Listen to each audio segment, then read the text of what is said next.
Good evening friends and welcome to my channel. तो आज हम बात करेंगे पैरोटिड ग्लैंड के कुछ क्वेश्चंस जो रह गए हैं और साथ में जॉगरन सिंड्रोम के बारे में हम बात करेंगे। तो first question is how to prevent Frey's syndrome. तो ये तो आपको पता ही होगी फ्रेज सिंड्रोम क्या होता है और कब होता है। जो अगर आपको ये पता है कि क्यों और कब होता है तो आपको ये भी ज़रूर पता होगी कि हम ड्यूरिंग सर्जरी इसको कैसे प्रिवेंट कर सकते हैं। एक इस्टेब्लिश केस हो गया, एक अभी हम पैरोटिड की सर्जरी करने जा रहे हैं तो उसके अंदर हम इसको कैसे प्रिवेंट कर सकते हैं। Second question, what are the treatment options for establish Frey's syndrome. First question में था कि हम उसको कैसे प्रिवेंट कर सकते हैं। ऑलरेडी आपके पास कोई केस आता है या आपका अपना ही केस किसी वजह से उसके अंदर फ्रेज सिंड्रोम डेवलप हो जाता है तो आप उसको कैसे ट्रीट करेंगे। तो यही हमने बताना है इसमें कि क्या क्या ट्रीटमेंट ऑप्शंस हमारे पास अवेलेबल हैं। Question number 3, in gustatory sweating which secretory glands are involve. So you must know, आपको पता ही होगा कि गस्टेटरी स्वेटिंग का दूसरा नाम क्या है और इसके अंदर कौन सा ग्लैंड इन्वॉल्व होता है और कब होता है। तो ये आपने आंसर इसमें देना है। Causes of phrase syndrome, cause of phrase syndrome is, तो एक्चुअली ये तो आपको पता ही है कि किस सर्जरी के बाद होता है। उस सर्जरी के बाद ऐसा क्या हो जाता है कि उस तरह के सिम्टम डेवलप हो जाते हैं जो कि फ्रेज सिंड्रोम के अंदर होते हैं। तो वही आपने बताना है कि क्या कॉज है जो फ्रेज सिंड्रोम के सिम्टम्स को डेवलप करता है after surgery of parotid gland. Next question, on Sjogren syndrome involves. तो आपने ये बताना है कि जॉगरन सिंड्रोम के अंदर क्या क्या इन्वॉल्वमेंट होती है। तो इसके अंदर मेनली जो हमारा पर्पस पूछने का है कि कौन कौन से सिक्रीटरी ग्लैंड्स इसके अंदर इन्वॉल्व होते हैं।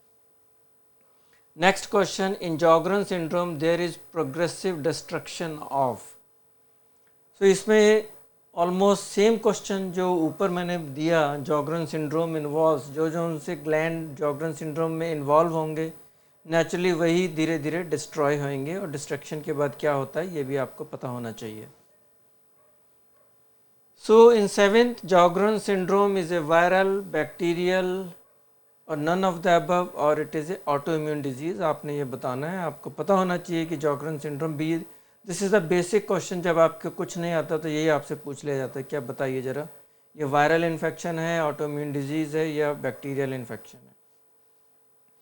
Next question, Sjogren syndrome was first described by. ये तो आप बता ही सकते हैं कि किसने सबसे पहले इसको डिस्क्राइब किया, क्या क्या ग्लैंड्स इन्वॉल्वमेंट होते हैं। And 9th is which autoimmune disease has more chances of developing Sjogren syndrome. So पहले तो आपको ये पता होना चाहिए कि primary and secondary Sjogren syndrome क्या होते हैं। प्राइमरी वो होता है जिसके अंदर कुछ डिजीज़ नहीं होती, ओनली जॉगरन सिंड्रोम ही होता है। और सेकेंडरी वो होता है जो कुछ डिजीज़ के साथ आपके डेवलप होता है।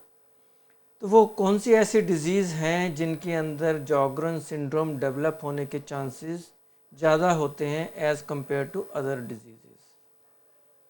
Next question and the last, main difference between primary and secondary Sjogren syndrome. अब ये थोड़ा सा आंसर मैंने पहले आपको दे दिया है, जो अगर आपने ध्यान से क्वेश्चन सुना हो तो हो सकता है कि आपको आंसर भी पता हो। तो आपने यही बताना है कि प्राइमरी और सेकेंडरी जॉगरन सिंड्रोम के बीच में क्या डिफरेंस है एंड आप कैसे डिफ्रेंशिएट कर सकते हो पेशेंट के अंदर कि उसको जो अगर जॉगरन सिंड्रोम है वो प्राइमरी जॉगरन सिंड्रोम है या सेकेंडरी जॉगरन सिंड्रोम है। थैंक यू वेरी मच और नेक्स्ट वीडियो में हम मिलेंगे इन क्वेश्चंस के आंसर के साथ। अगर आपको ये चैनल अच्छा लगा हो तो इसको सब्सक्राइब करिए, लाइक करिए, शेयर कीजिए। Thank you very much.